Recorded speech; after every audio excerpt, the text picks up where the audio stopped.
there were those that were surrounding you, and it doesn't matter the level of generosity that you show these people.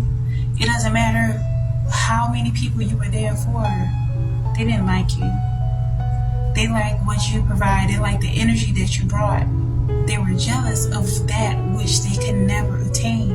And so many of them were chipping away at you until naturally you slipped, you stumbled, you may have even fallen. And what you found was that instead of some of those people that were around you coming to your aid, they all jumped on you.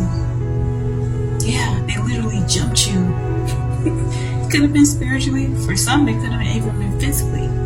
But what you need to understand is that with you rising again, gaining your footing, being 10 toes down, they're so afraid. Because what was meant to destroy you, what was meant to make you lose your mind, strengthened you. You became wiser. You became more intuitive, more discerning. You became invincible. And so I want to share from Micah 4, verses 10 and 12. And it goes, God will give you a new life again. He'll redeem you from your enemies. But for right now, they'll gang up against you. Many godless people saying, kick her when she's down. Violate her. You're going to see Zion grovel in the dirt. These blasphemers have no idea what God is thinking and doing in this.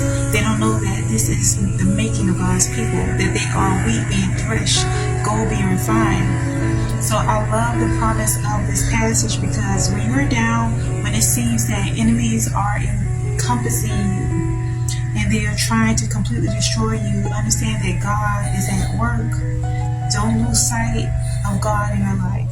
When you're going through these things, oftentimes He is revealing the true position of these people's heart and the content of their character in order for you to utilize these hardships as a catalyst. This is going to make you powerful beyond what you can understand, because when you get to this new position that God is putting you in, He's going to want you to be strong enough to say no, strong enough to still have that level of compassion to others, but most compassion for yourself.